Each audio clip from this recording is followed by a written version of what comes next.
The train from Brussels to Amsterdam was very lyrical. It moved slowly and quickened up, but it was very smooth. And I got to see the countryside, and it was beautiful. And I was very impressed by it. And I noted the lovely way the Dutch people, we finally got from Belgium into the Netherlands, that's the name of the country, Holland. And the people are doing all kinds of work and everything, very industrious, but things just fit together almost like a puzzle. There really was no quote unquote country. The farms fit in with the cities, and it was very beautiful. And that train rolled into the great train station of Amsterdam, way downtown at the the port, because Amsterdam is an ocean port. And when I get off into Amsterdam, the adventure begins. Once in Amsterdam, I found myself inside the Kabul hotel, where I got involved with a whole stratagem of young travelers, most of them from Europe, but some from the US.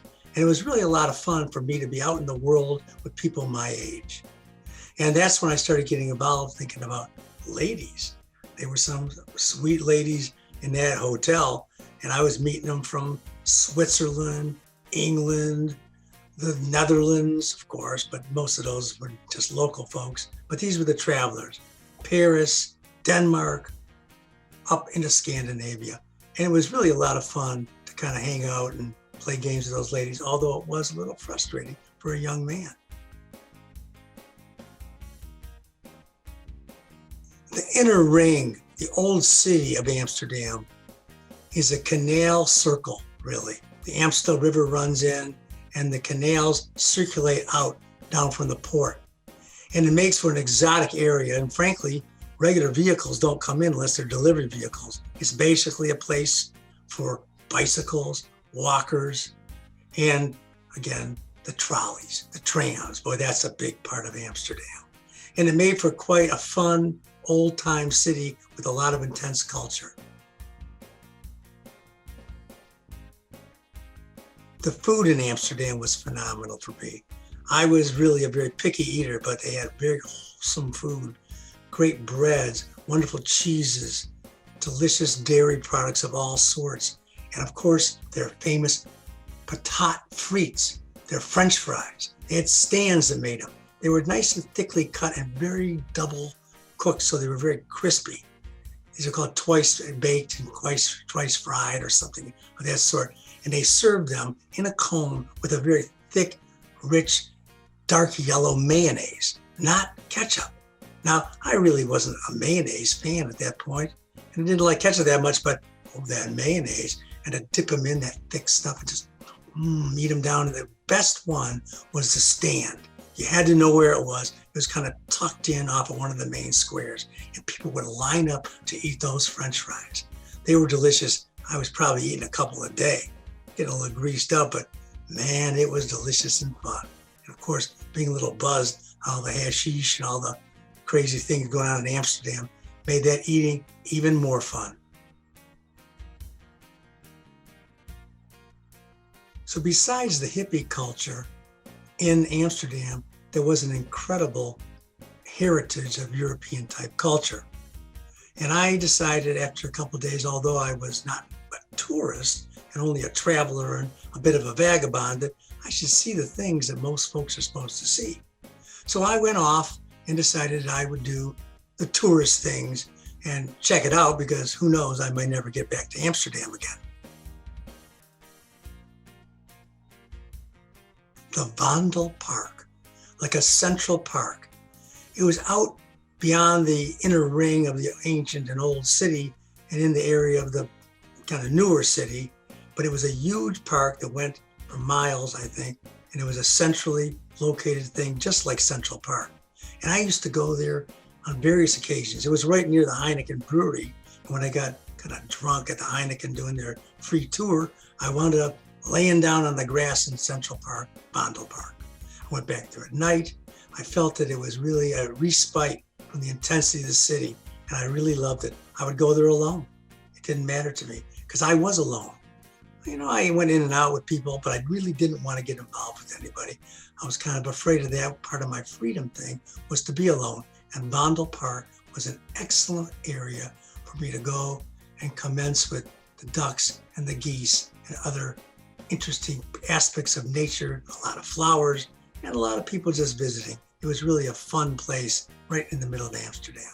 So after about a week in Amsterdam, really enjoying the hippie culture and the Dutch culture and all the things going on there, I finally found my way to the Paradiso, which was a church that had been turned into a hippie theater of the absurd in some ways. Like every night, people came out there and played. It didn't seem to be organized, but stuff just happened. You didn't even have to pay to get in. And it was kind of a big concert venue. So here I am talking about October 16, 1970. Last night was one of those really zonked ones. The scene was probably as stoned an evening as I've ever experienced. The hog farm, a commune that hit the road, and which I experienced at Woodstock Music Festival in August 1969, was here visiting, and they turned the Paradiso, the old opera house, I thought, set in a park in which the seats had been removed for a hippie-type music events, over to some real insanity. The crowd was humming after a band came on that was pretty far out. So the hogsters picked it up from there. A chick, a member of the commune, was celebrating her birthday, and so was everyone. The birthday girl came out fairly nude in a clear plastic balloon suit, her birthday suit. That was being filled, that suit, with a fabulous chocolate cream called fla. The crowd was to suck fla from the giant straws attached to her appendages in the suit as she walked amongst the crowd. The suit failed as a functioning entity, but not the fla. To the help of the crazy hog farmers, they transformed the bash into a mad fla orgy. The fla was a beautiful, delicious dairy product. It was creamy, cool, and light with chocolate. It simply flowed down the throat. Wavy Gravy, famous from the film Woodstock, and others with the microphones kept chanting fla, fla, fla to incite the crowd. Soon, a band was formed, seemingly out of the air, and music flowed, just like the fla. The greatest group of the mad freaks began dancing jubilantly. By the time I stopped dancing and started moving out of the hall, I was dazed and hypnotized. I got out on the streets and stumbled towards my hotel, not having any time of knowledge, and I realized it was 5 minutes to 2. I knew I couldn't beat the curfew. A night on the town in Amsterdam.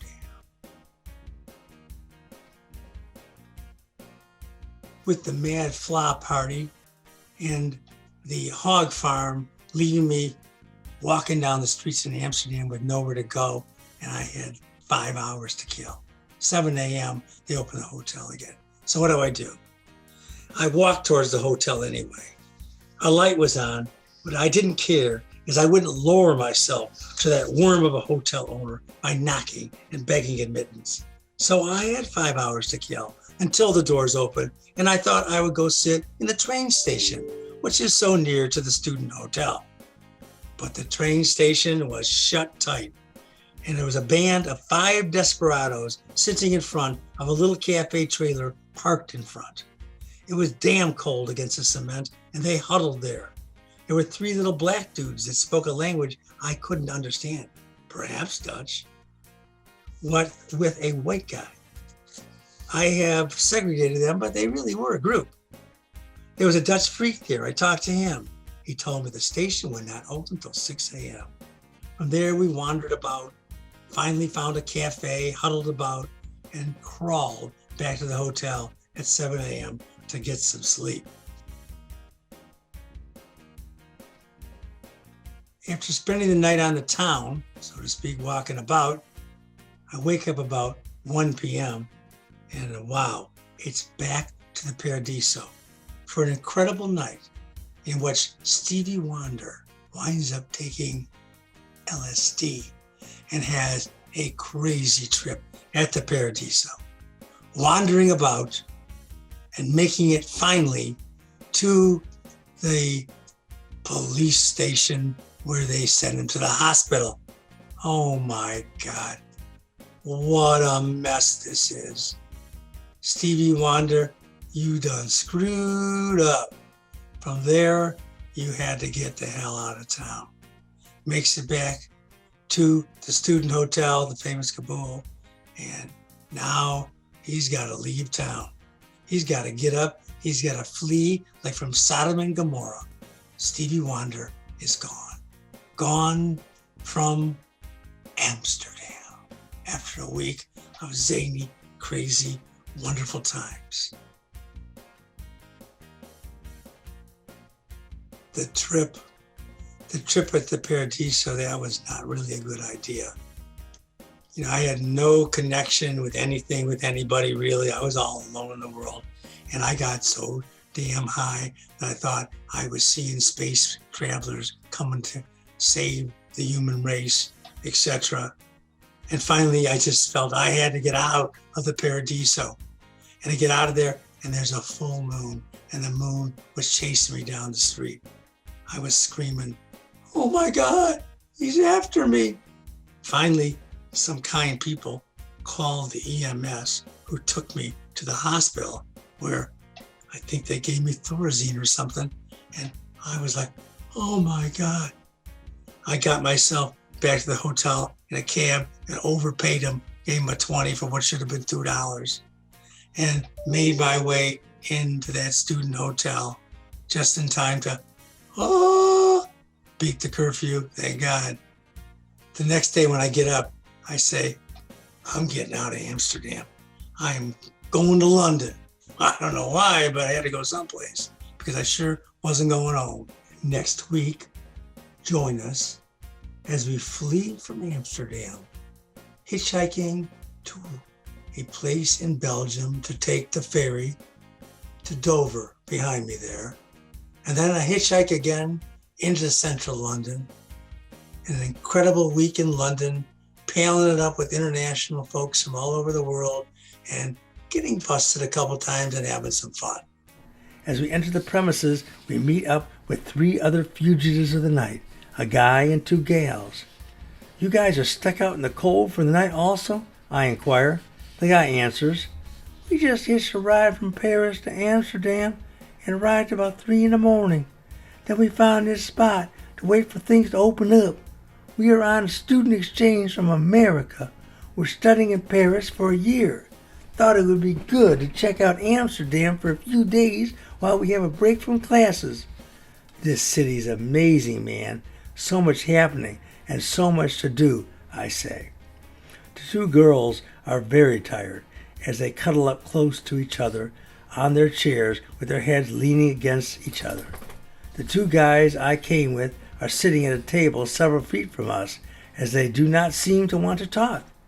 Everyone is very tired. Nothing like waiting for the sun to come up on a deep, dark, cold night with no place to go. Finally, we get kicked out of the snack shop at 4:30 a.m. The guy at the eatery points down the street to a cafe. The Mazel Tov Cafe will open at 5 a.m., he says. So the 6 of us, the 2 guys and 3 students and myself, walk out together towards the general target the guy pointed to down the street. When we arrive, the cafe is still not open. We wait around by the door. A plump, tube-shaped woman stands by the door looking at her watch. We tired souls huddle together in the cold, trying to draw sympathy from her to let us in. But she stares back at her watch and says something to someone behind her, ignoring our silent pleas.